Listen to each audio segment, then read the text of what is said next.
Hello, James. Hello, Maria. How is your week going? How are things? Well, listen, it's good because I've been coloured. So look, the grey has gone. And I notice you've had a little bit of a cut yourself. Look at us. A little bit of a crop. A little bit of a crop here. Yes, I'm a bit more aerodynamic today.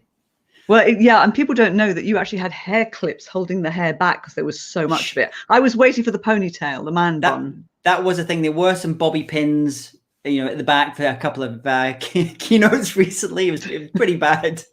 So yes. Well, it's good to have you looking like your old self again. Wonderful. Yes, so what we're doing this week? What are we doing this week? Well, today we're talking about momentum, which is really about creating and sustaining momentum.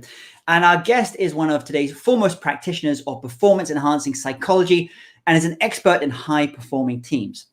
He's ranked among the most influential figures in business in British sport, as well as a powerful figure in the business community, where he has worked with business leaders and companies to fulfill their potential by delivering change and performance programs. In sport, he has worked with five Ryder Cup captains, Premier League footballers, Formula One racing drivers, and the Ashes winning England cricket team. I'm delighted to welcome onto This Week in Events, Jamil Qureshi. Hello, guys. How are you? Very good. Nice to have you with us today, Jamil. How are things over there down in Essex? Thank you for inviting me. Well, the sun is coming through the window, which is both a good and a bad thing. It's good because I like sun. It's all nice and warm in here. It's also bad. It just gets in my eyes. It's just so distracting. I must sort it out. I must sort this out. It's funny because people sort out the technology for this virtual world. But just sorting out some blinds, would be great. Just some of the simplicity of making a home working environment in your favour is probably missing from my life at the moment. Now, you're probably been in a couple. Yeah, so he can afford it. He can afford the blinds. I don't know why. Just buy some blinds. Paper, Daily Telegraph, stick it up. Jamil, I think probably today you've already been virtually in a couple of different cities around the world. How many speeches have you done? Because you are an extremely busy speaker. I've done 4 talks today, so 4, which were great actually. It was good. And I tell you what's good about them is that they're all interactive now, aren't they?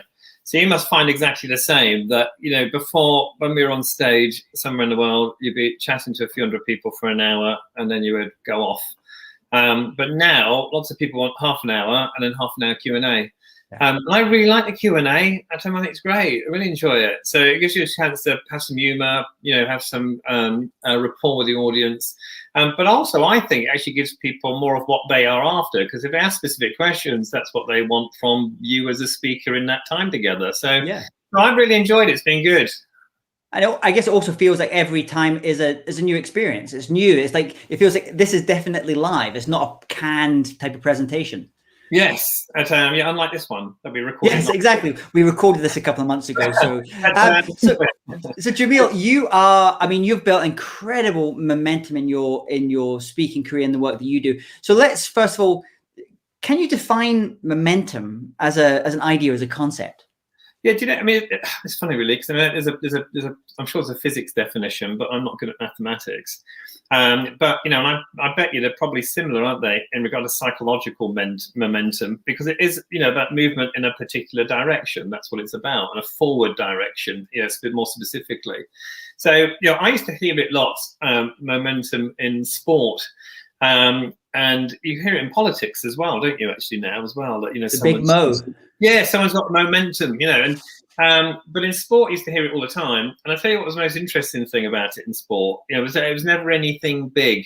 There's never a significant moment which meant, oh, hang on a minute, now things are changing. It was the little things that people pointed to say, hang on a minute, this has gone in our favour. I might get some momentum from this, or all we need is a bit of momentum. We just need this or that to happen, and pointed out to small things. So, in regard to a definition, I'd say it's moving forwards towards something which is worthwhile and meaningful. And I think maybe moving forwards in something which maybe even a small stride, could be a small step, could be considered momentum. Can you remember in your own speaking career, maybe there was a particular moment where you felt that sense of momentum? I'm sure, like in sports, there's a physicality to feel like, oh, this is moving now. This is moving now. Did you get a sense of that in your speaking business? Yeah, do you know? I mean, no. I think that, I think I can't remember anything specifically, because speaking is something that crept up on me. I didn't go out to be a speaker. I was doing my thing. I was doing performance coaching with some very good sports people, and some very good businesses and business teams. And then people started to ask me to talk about my work. So can you're working with these golfers, can you come and talk to my sales team about what they do? These are some of the best golfers around. Tell my sales team how they think. And so I'd come along and do a talk. And then what happened was that I guess that the talks became busier, and the diary became busier with speaking engagements. I turned around one day and thought, I'm actually talking about my work more than I'm doing it. And so, I don't think there was any sort of specific moment where I thought I'm now a speaker. I probably looked back and just thought I don't have the time to do the performance coaching bit because I'm speaking so much. And then looked a little bit later and thought, I'm probably a speaker now. It seems to be where I seem to be spending my time. Absolutely. I thought you were going to say it was when I met Maria. Actually, my whole world changed. Yeah, you turned me down. You rejected me. I said, I did. James, I don't know if you know the story, James, but I was really busy speaking, and I didn't have any representation. I didn't have any agentry or anything like that. The speaker bureau never booked me out. And it was just word of mouth. So I was really, really busy. So I thought, I didn't need to go to someone who knows what they're doing. And so I couldn't find that person. So I went to Maria. And then I said to Maria, can I come and work with you? Because my speaking business is busy, and she's busy. And she said, no. I told her, no. You're not coming in here dressed like that. And then sort of threw me out. So picked me up by collar, took me out like that. I said, no. I did. It's true. And it was actually, and then we did start working together, and it was amazing. And you've been the most booked speaker across so many speaker bureaus for years now. And so it's a famous story. That's the polite story he told. Would you believe? There's actually an even worse one. Well, let's not go there. So listen, let's come back to the theme of our day, which is about momentum. What would you say are the metrics of momentum? You said you're going to ask easy questions this half hour. Yeah, but you see, you embarrass me. I'm going to embarrass you now. Well, I think the metrics for momentum are probably particular to the individual. So hear me out on this. That I think that we probably have lots, a bit like opportunities. We probably have lots of areas where we would consider momentum if we saw it as that. So you think about where we are at the moment. So most people have had to transition to working from home overnight, literally in the space of a week. You're working from home. You've had to, organise anything from Wi-Fi to homeschooling. You have to work for a whole year and lead a team that you haven't even seen for a year. So we've all done things that we believe that we weren't necessarily capable of or don't necessarily recognise. But if we were to see our resilience, our adaptability, our open-mindedness, maybe we would consider them as momentum. I've taken this step towards homework, and I've taken this step towards leading a team remotely. So I think that it's difficult to look at a catch-all.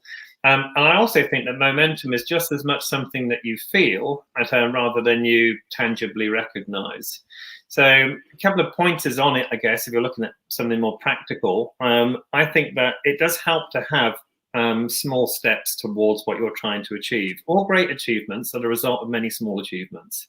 So if we do have certain steps which take us in a particular direction, which is worthwhile and valuable to our goals, then maybe we would recognize them when we hit them. So small steps, small achievements are good.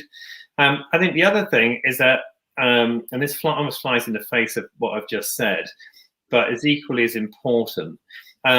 Let's understand that even if we are not necessarily achieving some of those goals, culturally or attitudinally, how we're improving. So I did some work at the beginning of all this crisis with guys in St. Thomas's Hospital, and they moved an ICU. They moved this intensive care unit from one floor to another floor, and usually takes 10 months to do that. They did it in 3 days. And so you can now say, there's our achievement. We've done it. Well done, guys. Or you can celebrate the culture which allowed it to take place. So celebrate the activity, not necessarily the execution. So if you start to say, well done, guys, these two teams don't usually work together, but their problem solving was fabulous, and well done. Once we start to talk about some of the things that we're doing well from an attitude, mindset, cultural perspective, we're much more likely to have sustainable success because we're celebrating what's good about us, not just what we're achieving. But also it does help with momentum. And so, even if we do set these targets and goals and we hit them, we don't hit them, and we're still seeing improvement, which is most important. And it's a good little tip actually with children too, is that, don't celebrate what they do, celebrate what enabled them to do it. Draw a good picture. You can say it's a great picture. You can say you've tried really hard. Your creativity was great there. And I think that, it's a great time now for people, in regard to motivation as well as momentum. It's a great time to start celebrating what's good about us, in regard to how we're showing up and how we're playing into each other. I love that. And I think that's really important because we always sort of dissect when something's gone wrong and sort of, analyze it. And we don't always dissect when it's gone right and take that time. We're just too busy some of the time to do that. And I do like that. And something you've said in the past. Sorry, Rich, just on that point, that it's a really good point that I think as human beings, and you think about this in the context of momentum, as human beings, we think to be better, be it as a mum or a dad or a leader or a business owner, to be better, we have to fix our weaknesses. Let's work on what's wrong, and let's find out what we're not doing. Businesses do it all the time. People do it all the time. When you think about your weaknesses, it doesn't conspire to make you feel good. And some of them you can't change anyway. So it almost, again, is contradictory to trying to find momentum. If we were to understand our strengths and play to them more, then one, that's easier until we're already doing something well. So we can turn the volume up on it or be more consistent with it, whatever it might be. So it's easier to work with because we already do it well. But it also helps to create a feeling of momentum because we're actually doing something that we already do well. And I've worked with teams before who've actually weakened a strength by trying to strengthen a weakness. And which, although you're fixing your weaknesses potentially a little bit, you're doing away with, momentum, that feeling of moving forwards with energy and enthusiasm. That's great advice. And Jamil, you work with top teams in obviously both sports and business. What are the conditions needed to allow the kind of momentum that you're talking about? I think open-mindedness is a key area of constructing feelings that will allow an understanding of momentum. So I think that when people are open-minded about what's happening around them, then we're more likely to see those areas, those small chinks of light, which we can turn into momentum. I'll tell you exactly from a sporting perspective, it really is genuine. And whenever I work in Premiership football teams, I only ever worked in Premiership football teams who were in the bottom of 3 at Christmas. So there's only ones who were broken and call me in at Christmas. And it's funny because that's where you see momentum. And because they have a game that they draw or they lose 1-0. And they could have lost it 3-0, but they lost it 1-0. And it was because of a little bit of defending, a couple of tackles that went in that stopped it being a rout, stopped it being 3-0 or 4-0. It was 1-0. And people point out that bit of momentum is that, look, we got beaten today, but that was better. And they point to the little things that show an improvement or betterment or the opportunity or ability to be better. So I think you need to be open-minded to see that. So to see the small things which may contribute to being larger success in the future. Then the other thing I think, which is probably another important factor, is probably perspective. So I think it's really easy to get down on stuff. It's really easy to be, over celebratory. I think that, once we create a perspective and think more long term about what we're seeking to achieve and create, maybe you start to understand some of those component parts more evidentially correct than with the bias and prejudice of emotional connection. Let me explain that to you. And I was working with this golfer, and he was always getting down on himself. He lost the tournament, he'd hate himself and hate me as his psychologist. But if he lost the tournament, he'd be really unhappy. And then if he played great, he'd be really happy. He'd go and drink champagne and enjoy himself. So I said to him that, you know, it was about 50th in the world. I said, where do you want to be in the world? And he said, I want to be 5th in the world. I said, okay, then answer this question. So if you win this week, could you be 5th in the world in 5 years' time? And he said, yes, I can be.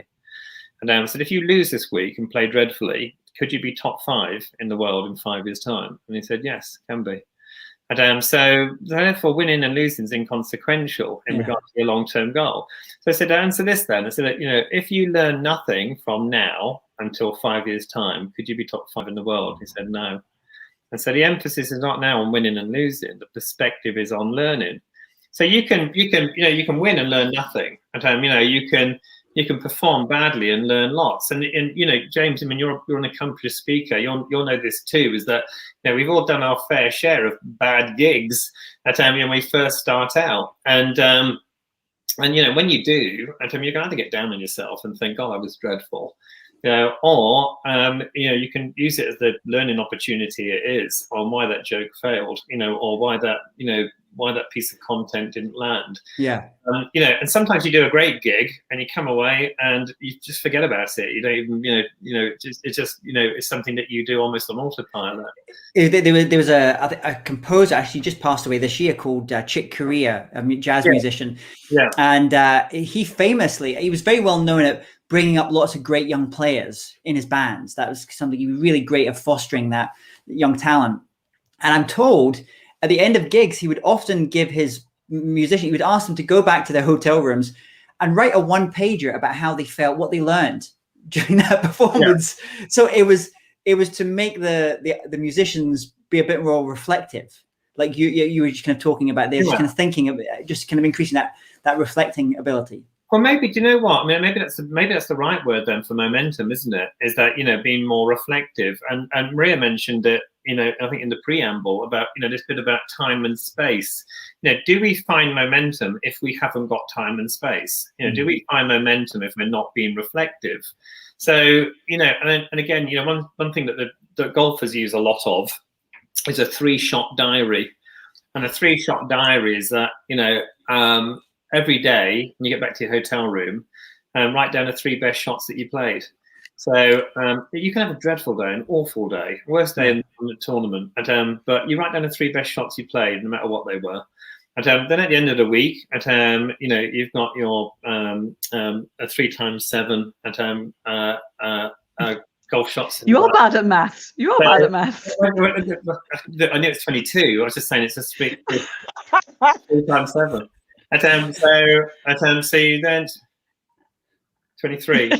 And then so what happens is that you've got your 3x7 at you know, best shots, and then what happens at you do it for the year at you know, and then you've got your sort of 52x7x3 shots. And this is going horribly wrong. Can I just have a second minute? I'm just going to get a calculator. The point is that you know, at the end of the year, no matter how good and how bad your year's been, you know, you've got a lot of good shots in the diary. And you know, you think about, you know, all the stuff that, you know, we do, which keeps us in the black, all the stuff that we do well during the course of a week. You know, how many of us celebrate the 3 best things that we've done this week? And they don't need to be big. They don't need to be winning a big contract. It doesn't need to be, you know, getting something over the line. It could be just sending that email when I didn't fancy it. It could have been just like checking in on that friend when, you know, it would have been easy not to. And, you know, and I think that we should be, you know, we should look for some of the things that create a perspective and allow us to reflect upon the things that we're doing well. I like that. I think that's really good. I'm going to start writing 3 things down every day, I think, and reflecting on it. It's good. So, Jamil. 3 things a week, that's all. Don't do 3 things a day. It might be a bit more challenging for you. Thank you. Thank you so much. although I know 3 7s are 21. So listen, goals versus process, or both? Oh, both. So, but you know what? Look, I'll turn that a little bit on its head. So goals are great. Goals will make you successful. So goals, targets, you know, aims, you know, those things work. Purpose is different. Purpose is a reason for being. So purpose is the reason to get out of bed in the morning. So I think that, you know, let's have a look at being more purpose driven. And you might want to consider some goals within that. And then let's have a look at a process, a way which we can gain consistency, and a way in which we approach our ability and plans and strategies to realize those goals or that purpose. So I think let's work backwards. Let's have a look at what we're seeking to achieve and create, and then put some practical things in place to allow us to do it. So I would say both, and I think that purpose is almost the fuel that encapsulates all of that. I think that one of the things that I'll say to sports people quite often, and to business people, is consistency of mind gives you consistency of play. So the more consistent you are in your thinking, the more consistent you are in your performance. So to do these big ups and downs is really hard to then create a consistency of output in what you do in your tasks. So planning, breaking down things into, compartmentalizing them into steps towards achievement, sometimes helps us being a little bit more consistent in our thinking. That's helpful because I am up and down because I'm Italian, so I'm quite emotional, as you know. So that's, consistent thinking is a challenge for me. I have to say, it's a big challenge. Any tips on that, in fact? On how to think more consistently? Yeah. The planning piece is part of it. Is there anything more? Okay, yeah, and I'll tell you honestly, we've covered it really. Perspective. This idea of a golfer who was like, if I win, I'm happy. If I lose, I'm unhappy. Perspective. We've got to think long term. Sometimes you lose the battle to win the war. Sometimes that things go against us when we thought they weren't going to. I think that another point on this to help with consistency is that when people look at their decision making, we decide whether we've made a good decision or a bad decision by the outcome. So that's what we do. So we look at the outcome and say that was a good decision or that was a bad decision. But we only know the outcome retrospectively. So therefore, you can't judge whether it was a good decision by what it's realized in. So you can make a good decision and have a bad outcome, or you can make a bad decision and have a good outcome. That's why I've worked with leadership teams who confuse luck for genius. Made a terrible decision, but it's worked out brilliantly. So I think that we need to understand the intrinsic quality of our decision-making process to be more consistent in our thinking. So if I know how I make decisions, whatever they realize in becomes a little bit more unimportant, because I know that I made the best decision that I could. And there's a consistency to the way in which I analyze and input information to try and gain better outcomes. How do you, I see the guitars behind you just now. If you're learning anything or you're trying to build any kind of skill or momentum in anything, whether that's sports or playing an instrument, or you're part of a new business, or you started a new business, it takes a while to kind of feel that sense of momentum, to get that push. How do you, any advice for getting through the dip, the bit, so the initial burst of like, oh, this is great, we're going to do this, and you have that initial one, and then it takes a while, and then before you kind of hit that momentum, that feeling, hopefully you get that sense of momentum. That dip, I think people like Seth Godin talk. Any advice on terms of how to get through that dip? Yeah, do you know, it's funny you say that, because I think that's particularly prevalent in musicians. So do you know someone, and you must know this again from your dad's such a good musician that lots of people must come to him for tuition. And you get to this, you accelerate quite quickly early on, and then you plateau. Yeah. And that's the bit where you think, I'm not improving, or this is hard work. And so the initial honeymoon, the initial excitement then allows us then to move into this bit, which is slow moving, and we're walking through treacle. Mm-hmm. I think when you're looking to learn something, always have a plan. So some people say, I'm going to learn French. And they say, how are you going to do it? So I'll get on Google. And that's what they do. But I think to deconstruct your learning beforehand is really important. So this is how I'm going to learn. This is where I'm going to learn from. Here's going to be my key performance indicators. This is how I know I'm improving. These are the bits where it's going to be tricky. And I think that having a plan on how to learn is just as important as the motivation to do so. So deconstruct what it looks like to be better at something. And the problem we've got now is that there's just so many ways in which we can take in information. And there's lots of ways to learn a guitar, lots of ways to learn French. But we need to find something which is reflective of how we wish to learn and our learning style.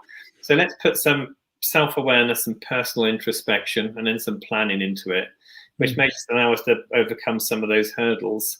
One thing that I do with sports people when I used to do their objective setting with them and goal setting was I used to put in the obstacles. So I say, what's going to stop you from getting there? So I don't want to think about that. And I said, no, you have to. And think about what's going to stop you. And the reason why is that if you do your goals list and your target setting and you put in the barriers to performance, two things happen. One, when they hit you, you're not going to be blindsided. You're prepared for it. You know that they're there. They may have happened. They might have happened. When you write them out, you actually start to think of the solutions anyway. So, if this does happen, all I'll do is this. And if that does happen, maybe my tact will be. Yeah. So obstacles don't obstruct. Obstacles instruct. They tell us another route to how to get to where we want to get to. And so if we can outline those obstacles, those obstructions, maybe we can see some of the instructions that go with it to give us that other route towards success. I think, Jamil, what you've just described there is the Scottish mother-in-law approach to goal setting, where in Scotland, you'll have, if you say a goal, you mention to someone, there's a certain type of person that will say all the reasons why, well, you're going to have this problem, you're going to have this problem. And it actually is quite useful having those people sometimes, because they can make you think through those things, and you have to, they're not a surprise when they come to you. There's so many people who haven't done it who can tell you why it won't work. It's quite amazing, isn't it? So amazing. Yeah. It's a great source of motivation is the people who can tell you can do it and the people who tell you can't. So it just depends who they are, doesn't it? Which sort of spurs you want to do more. So listen, we're rapidly running out of time, but I wouldn't mind spending a few moments, if you have the time, just to talk about how you've kept the momentum going in your speaking, because you've done 4 engagements today. You've been super busy. Well, any tips you can share with people, with other speakers who are struggling to keep that momentum going after what happened in, let's not mention the word, what happened in 2020? No. A couple of things. That one, adapt very quickly.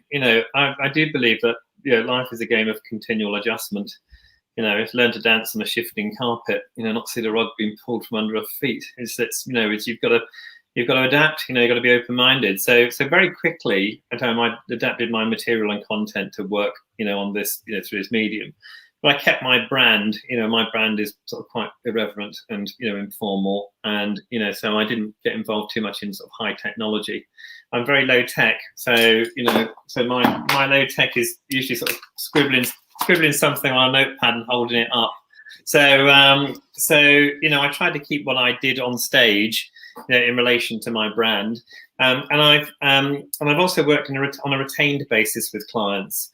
So I realized very quickly that many clients, are going to be really caught out by this. Lots of stuff is changing. The way in which we lead, manage, culture, teams, engagement, it's all changing straight away, literally within the space of a couple of weeks. So I was quite fortunate, because I've got quite a lot of clients who work with me quite often. And I said to them, well, look, don't pay me per session, and just pay me a retainer. So don't worry about how many hours you use and whatever else. Let's just work together.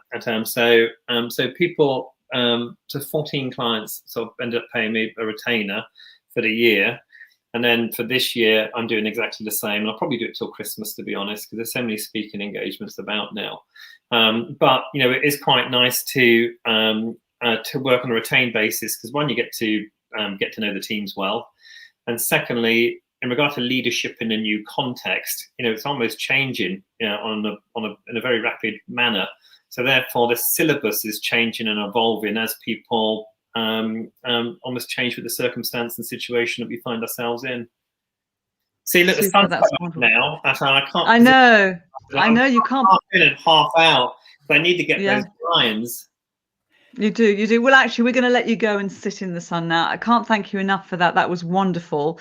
Thank you very much for joining us, Jamil. Thank you so much. It's great to see you both. You both look well. I love these shows. They are fabulous. Keep up the good work. I'll catch you soon. Thank you. Thank you, Jamil. Thank you, Jamil. You'll be heading off now to start practicing guitar. There's lovely guitars in the background as well. So, so Maria, momentum. When did you feel you got? Like, I mean, that was great. There was so many great things in there. I think, you know, the 3-shot diary. I think that's a really nice way of thinking about it and just kind of capturing those wins there as well, and the consistency piece. When in your work you've done as in the world of a bureau and being an agent, bureau owner, and an agent, did you get a sense like when you had that consistency, that sense of momentum in your business? Yeah, I think there's a couple of things that Jamil mentioned that actually I resonated with in terms of having, you know, the goals and knowing when you were hitting those goals. So certainly I had those. But I'll tell you what's interesting from the bureau side when I started, but also from the speaker side, I think achieving that momentum actually took longer than I expected. And I think it takes longer than you think. And you sort of set yourself, you know, you do set yourself these goals, and the goals that I set myself, I actually beat. But the time it took to get there was longer than I thought it would be. It's like this thing I've said before, you know, it takes, what is it, that you become an overnight success, but it's taken you 30 years to do so. I don't know. Did you find that too? Because you came out of nowhere about 3 years ago on the speaking scene, and it's like you're everywhere now. But I bet there was a lot of stuff before that we never saw. Yeah, I mean, there was loads of experimentation of things that under the radar a little bit, and then it suddenly feels like everything goes at the same time. Because you've also, you mentioned like goals and processes. We actually built in a lot of processes, so when things started to go, it was a little bit more leveraged as well. So that was quite a planned thing as well. But I think it's hard. You're absolutely right. I think I was always, when I worked in kind of Silicon Valley world, we were always told things are often going to take twice as long and cost twice as much. And so you build the end, you try and you push for those things, but you just give yourself, you know, it's a fine line, because you need to give yourself permission from a psychological perspective if things don't work out. And the way I've always taken it, and this is just how I could get my head right with it, is basically to assume 50% of what I try and experiments we do is going to fail. And I just don't know which 50%, but 50% is going to fail. And then that allowed me to be more comfortable in trying stuff. And when you didn't feel you were necessarily getting that momentum, because you think, oh, that's just one of the things that's not going to work. And you just keep moving forward. Do you know, actually, I've just realized I don't think we thanked our sponsors. No, we didn't actually. We better do that before we do anything else. Yes, absolutely. So big thanks to our sponsors for this series, London Speaker Bureau. London Speaker Bureau are the world's only global speaker bureau. And we just had Jamil Qureshi on there, fantastic speaker. So if you're looking to maybe connect with Jamil, bring him in to work with your team, maybe you've got a great sales team, you're really just looking now to build that sense of momentum, then head over to londonspeakerbureau.com and just search for Jamil Qureshi there and reach out to the great team. I just saw earlier, I think Harry Whitbread was from London Speaker Bureau has just been working on some stuff for Jamil. Go and check out londonspeakerbureau.com, type in Jamil Qureshi, send him an inquiry. Super. And actually, if you want to connect with him, he loves LinkedIn as a platform. So do connect with him. We've got a couple of messages here. We've got Stefan, who says, sounds great. Thank you. Anna Maria saying, thank you. Daniel is saying, fun session. Thanks, Jamil. Sadly, there's always a delay when the comments come in. Yeah. So we get them a bit after. I don't know what happens, but hey, so thank you all of you for commenting. So what are you going to do then to maintain your momentum going forward, would you say? Any thoughts on that? Now that we're experts. Well, yeah, exactly. I mean, it's obviously been a very challenging kind of 12 months. And I've only probably actually started really feeling in the last 3 months that we kind of like had a really huge amount of momentum, definitely into 2018, 2019. Everything stopped and almost felt like we had to kind of retool and start again. Not quite, not totally like that. But we kind of made some changes, like Jamil was talking about, in terms of some of the content, some of the the ways we're working with clients, longer term agreements with clients. And now all that work, which is all under the radar, you don't share it on social media, no one kind of really knows apart from your team, all that stuff is just starting to hit. But that is maybe 6 months worth of work. And it's suddenly from the outside world, it looks like, wow, all this stuff's happening there. But it was all those things you were doing behind the scenes. And so I think it goes back to the question we were talking about earlier, like for guitar players, getting through those calluses on your fingers, you've got to either be a very motivated, very driven, of which I don't think I'm particularly like that, or you just have to be, no, but I just think you've got to really fall in love with either the challenge, your client's challenges, or just the experiment. I fall in love with the experimentation of trying different things. I love that. So for me, it feels like I'm playing every day. And so that's what keeps me going. That's what keeps my momentum during those times where maybe you're not hitting some of those targets you want to do, because I'm just enjoying the process. So that's for me. I don't know about you, about how do you keep your momentum going? Well, I think there's a couple of things. One is consistency, just consistently doing the things that I know work. But the thing that gets me really happy, because obviously now I'm focusing I'm not doing the bureau work anymore. I'm focusing on working with speakers and training them and working with them.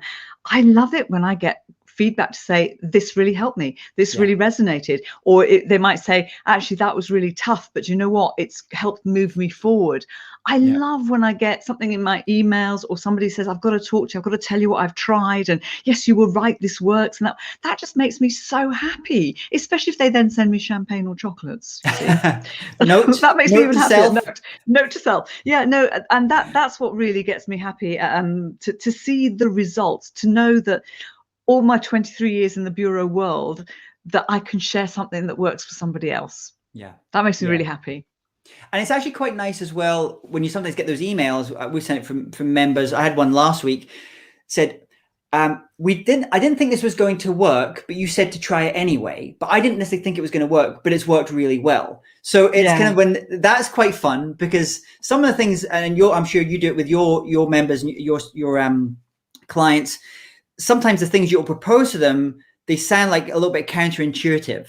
But it's just because you've seen things, maybe you've been a bit more experienced, or you've seen things, or you know some of the traps, and they might not be able to see those traps. And I guess that's what a coach, is partly doing as well. So I actually love those when they say, I didn't really think this was going to work, but I kind of trusted you in it, and it has worked out, and this is the results we're getting. I love those.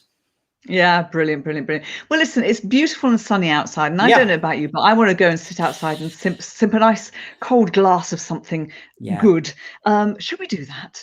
I think we should. So if you are just joining us for the very first time at This Week in Events, head over to thisweekinevents.com. Sign up there. We can make sure you know about future episodes. We've also got the link to Jamil's LinkedIn, so you can go and connect with Jamil directly. He's also got lots of really quite funny posts. So I think you should go and check that out as well. So head over to thisweekinevents.com. But until then, I think, Maria, another week. Goodbye from me. Yeah, goodbye from her.